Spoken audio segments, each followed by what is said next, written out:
Good evening, ladies and gentlemen. My name is Hassan Ismail. I'm from Kenya, born in Mandera County. Mandera County, for those who don't know, is located at the northeastern part of Kenya, where Kenya, Ethiopia, and Somalia borders meet. So we enjoy what we call the Mandera Triangle, an area that is vested with a lot of violence and clan, competition over resources and violence. Born in a family of about 10, that's relatively a very large family compared to Europe. My family was involved in clan conflict in 1967 before I was born. My father lost all his animals, and we ended up becoming destitute and displaced. So my father migrated from the village where we used to live, and he moved to one of the other villages where our clan is a minority. Fate has it that, pastoral conflict is in a cycle. And in 1983 again, when I was a young boy, we were again victim of violent conflict. This time, we also lost the few animals my father was able to raise over the years, and we again became IDPs, or people who were displaced from their own setup. Life wasn't very easy. We grew up in a very challenging world. Education was a luxury because subsistence was not even available. So I ended up dropping out of school and having to depend on my classmates who had the opportunity to be in class, so that I look at their notes and continue being with them. And the journey was long, and I finally managed to complete my high school, and luckily, I passed very well. And I trained as a teacher, teaching physics and chemistry for 10 years. During this time, I tried to make sure that those 10 years, I managed to make sure that no child gets into difficulty like me, and through my own salary and networks of friends, I managed to make sure that no child drops out of that school for the 10 years I was there. Besides that, I worked as a volunteer with the Kenya Red Cross Society, trying to help people affected by conflict and drought, as a volunteer and later on as a full-time staff. It is during this time that I felt I need to ask myself a difficult question. I wanted to know why my family was a victim of violence. I traveled to the village where we were last attacked, and there I found I tried to inquire for those people who were behind the violence perpetrated on my family.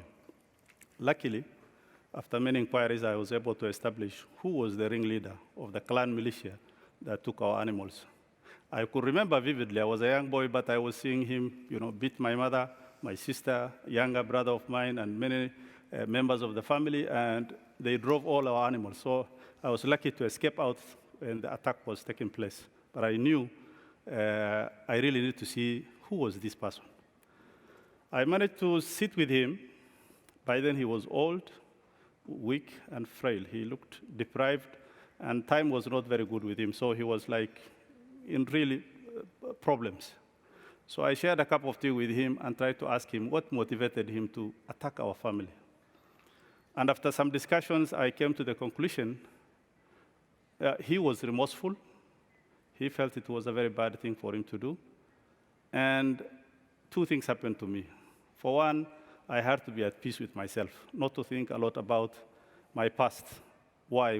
Because when you grow in deprivation, you end up to carry very high baggage of hatred and suspicion. So I had to learn to be at peace with myself. And later on, I also said I need to develop a career on peace building so that I can be able to contribute to peace building effort in the world. In 2011, I happened to be in Somalia, where I worked with a relief organization. And at that time, we had the famine, which affected much of Horn of Africa and specifically South Central Somalia. The area was under control of Al-Shabaab, and it was difficult for humanitarian agencies to access part of those regions.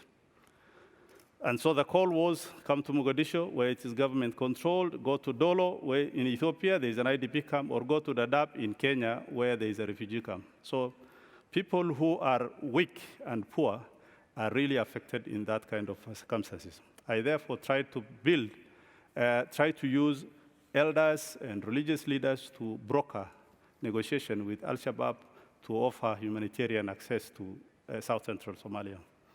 And that was a very remarkable event for me, and we ended up having dialogues that ended up saving part of the suffering people were undergoing.